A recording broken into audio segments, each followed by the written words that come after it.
Welcome to the Fit Chicks and Hormones podcast, where I share my insight to help you move through your perimenopause and menopausal years with ease. In this podcast, I talk about natural solutions for balancing your hormones and empowering you to move away from the symptoms like fatigue, mood swings, hot flashes, and resistant weight loss to feeling vibrant, confident, and full of energy as you age gracefully. Let's get started. Hello, everyone, and welcome back to the Fit Chicks and Hormones podcast. My name is Angie Marone, and I am the host of this podcast. Today, I want to talk about blood sugar, which maybe you're like, this doesn't sound fun to me, I don't really care. But if you are somebody who is in your menopausal years, so 40s, 50s, 60s, and you're struggling to lose belly fat, this is the key to helping you to get rid of it. Okay, so let me start by asking you, do you ever feel like you're doing all the things, you're eating clean, you're getting your steps in, you're, lifting some weights, you're skipping the alcohol, and yet your belly feels bloated by noon, you're exhausted by 3 p.m., and your jeans are still tight? If yes, it's not in your head. It's actually your blood sugar talking. This is the stuff that we were never taught. I wish someone had sat me down in my early 40s and said, hey, listen, your hormones are about to shift and go crazy in a major way, and here's what you can do to support your body. But no one did it. I had to learn the hard way, probably like you were doing, right? Through trial and error and through years of supporting other women just like you. So let's start with this. Blood sugar is not just about what you eat. It's a hormonal conversation that is happening in your body 24/7. So I'll go into that in just a moment. But let's talk about what is actually happening to your hormones, okay? So as you move through your 40s and into your 50s, your estrogen and progesterone levels, they're fluctuating. They're going up and down, right? They're crazy. They're all over the place. This is perimenopause, the transition that is leading up to menopause. And for so many women, it can start as early as your late 30s. So in early perimenopause, you'll often see a sharp decline in progesterone first. Progesterone is our calming hormone, our soothing hormone. It makes us feel, right? It helps regulate our sleep, our mood, and our stress response. So when progesterone starts to dip, you might notice you feel more anxious, stressed out, you're waking up at 3 a.m., or you're feeling wired, but you're exhausted. This also puts extra pressure on your adrenal glands because now your cortisol is in charge. Then, as we get deeper into perimenopause, heading towards menopause, estrogen begins to drop as well, and that's when things really start to shift. Estrogen isn't just about your period or reproduction. It actually has a huge influence on how your body produces glucose, which is the sugar in your blood. Estrogen helps your cells sensitive. Okay, let me start again. Estrogen helps your cells become sensitive to insulin, which is the hormone that helps shuttle glucose from the bloodstream into your cells to be used for energy. But when those estrogen levels are declining, your insulin sensitivity drops too.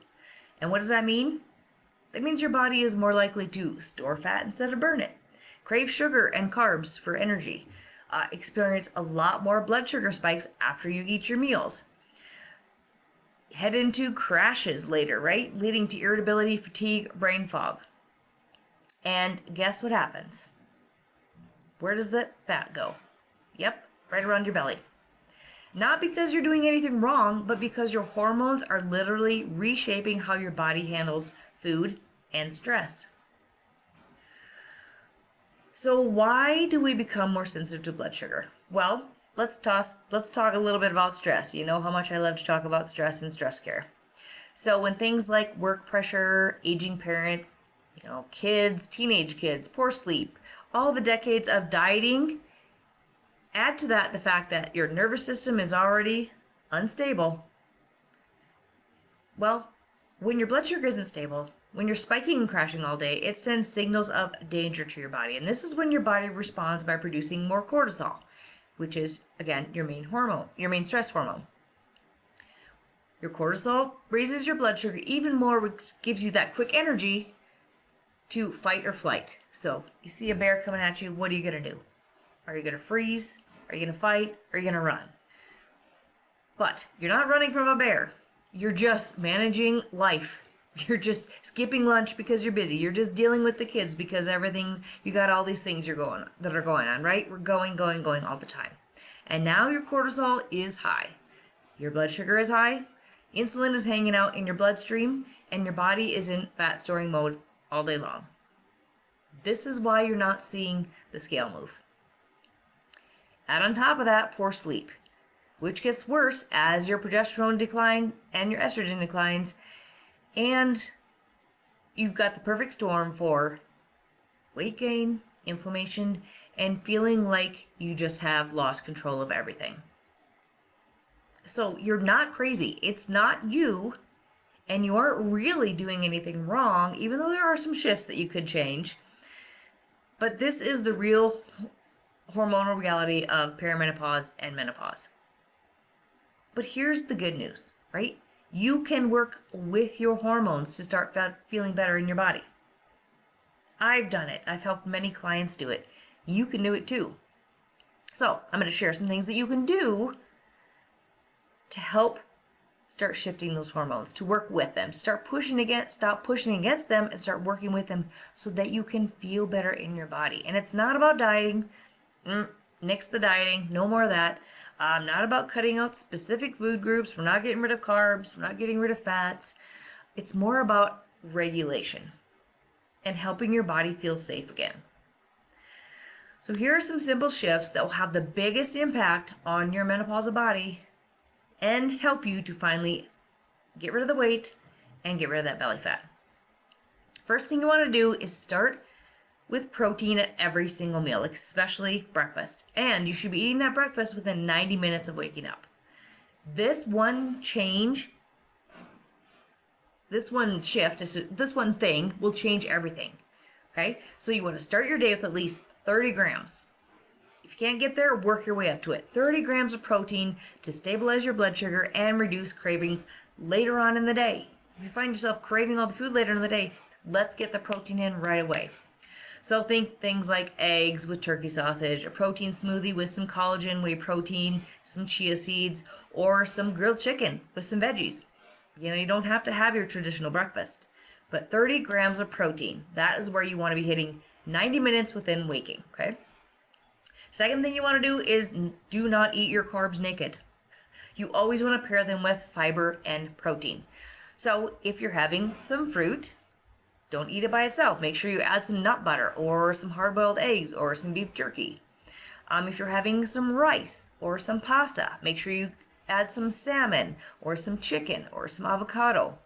This will help slow down the glucose response and give you more sustained energy instead of I have lots of energy. Oh, now I'm ready to go take a nap. And what you want to do in those meals is eat your fiber and your protein first. A few bites. So grab some of that chicken, grab a couple of vegetables before you dig into the rice, the potatoes, the pasta, whatever it is, okay? Number 3, get sunlight and movement in early in the day. This helps to reset your circadian rhythm, helps to balance your cortisol, right? Keep the stress down and improve insulin sensitivity. So a short walk in the morning, even just 10 minutes, that can help your cells better manage blood sugar all day. Get some sunlight on your face. Just help your body calm down and start in a good, positive way.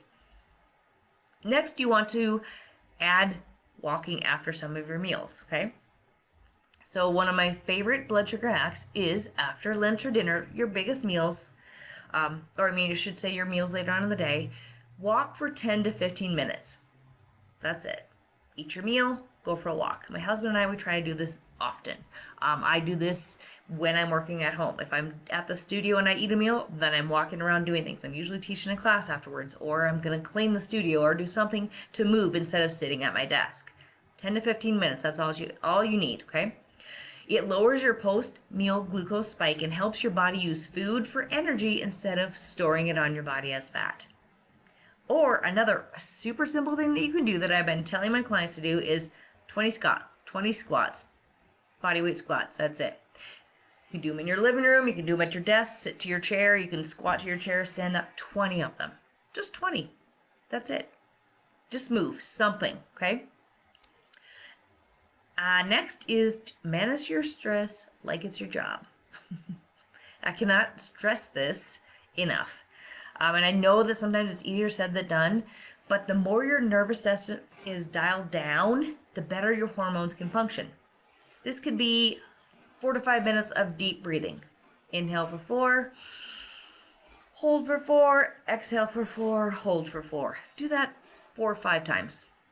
That's it. Wherever you're at, in your car, when you're sitting on the couch, when you're sitting at your desk, when you're walking somewhere with your kids, whatever it may be. Do some deep breathing. The most simple thing that you can do anywhere. Maybe do some journaling before bed. This is going to help with sleep too, because it's something I'm going to talk about. Do some stretching, do some foam rolling, or just before you eat to help your digestion, take some nice deep breaths. Calm your system down. That's also going to help to keep your body from it's going to help your digestion so you don't get bloated after you eat your meals. Another thing you want to make sure you're doing is strength training. This is huge, and this is key to us in our perimenopause, menopause, and postmenopausal years. So muscle is your blood glucose sponge. The more lean muscle you have, the more efficiently your body uses glucose. And this doesn't mean that you need to work out for hours.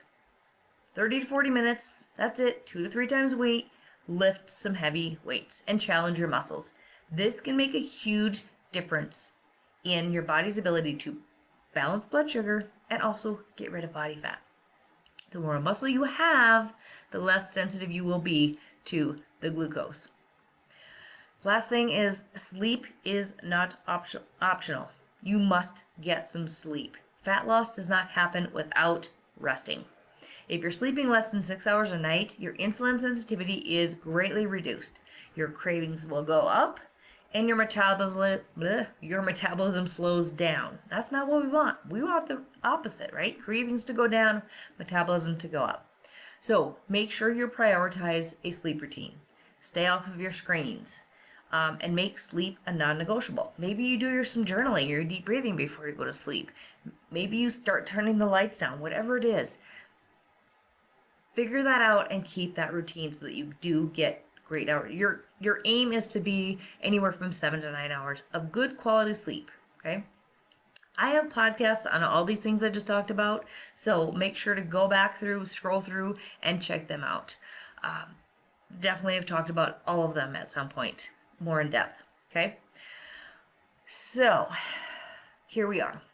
If you've been struggling to lose the weight, you're feeling like your belly fat's not going away, you're waking up tired, you're craving sugar, and you feel like you're doing all the things right, but nothing is working, first of all, I want you to remember this.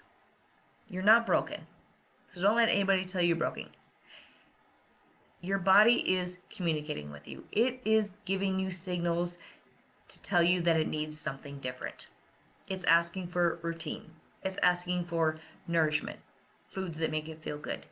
It's asking for you to support it, not to punish it by cutting out calories and working out harder and eating a bunch of junk.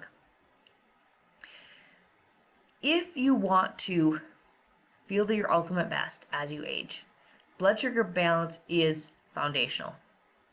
When it is stable, your cravings go away, your sleep gets better, your mood stabilizes, your inflammation goes down, and you will see less belly fat. And it's not going to happen overnight, and it's not always going to happen. It's not going to be continuous, but it is possible. Myself, I'm postmenopausal. I have to be consistently working towards this goal to see progress. And sometimes I see progress, sometimes I don't. It goes up and down and up and down. But as long as it continues to always come back down and go down a little bit further, I know that I'm making progress and I'm not going to give up. And here's the thing. You don't have to do this alone, okay? If you listen to this and you're like, this makes so much sense, I know what I need to do, I want to invite you to come to hang out in my free Fit Chicks and Hormones community, okay? Perfectly, it's all free. It's on Facebook. It's where I teach simple hormone-friendly tools to help you lose the weight, get rid of inflammation, feel better in your body without dieting, without obsessing, or doing all the things perfect, because this is life, people. We aren't going to do things perfect, right? But you can still make progress. And I've been talking a lot in there recently about blood sugar. We're going to be going into a couple other things when it comes to getting rid of that belly fat over the next couple weeks. So you'll get some support, recipes, resources. You'll connect with other women that are going through the same thing as you, so you don't feel like you're struggling through this alone, because that's where I was when I was like, why didn't I know any of this? I wish I had known all the things that I'm teaching you now when I was in my early 40s. When I was heading into my 40s, I would have changed so much. So join me in that group. I will leave the link in the show notes, or just message me anywhere for community, and invite your friends, invite your daughters, anybody that you're like, oh, I would love for them to know this. They need to know this, okay? And it's not just this. There's going to be so much more going on in there. That's all for today. I appreciate you. Thank you for being with me. Remember, you're not meant to struggle through this time, and especially struggle alone. You're meant to heal your way through it, to work with what your body needs right now. It's in a different place now than it was 10, 15, 20 years ago. You can't do the same stuff as much as you want to. You just cannot. So when you learn how to work with your body, it's going to respond in a better way, and you're going to feel so much better, okay? Please share this episode with your friends. It helps me to help educate other women so that they know why things are happening, what's going on, and what they can do about it to feel better in their body. All the things I wish I had known, and maybe you too. So thank you so much. I appreciate you, and I will see you next time. I hope this episode today resonated with you, and if it did, I would love for you to share it on your stories and tag me on Instagram or Facebook. A review would be appreciated too. Your reviews and shares not only help us to grow, but they give other women who are struggling through their menopausal years hope that they don't have to continue living the way that they do. Your questions and experiences are also so helpful in giving me subjects to talk about. So feel free to reach out to me anytime on Facebook or Instagram with anything. I would love to help.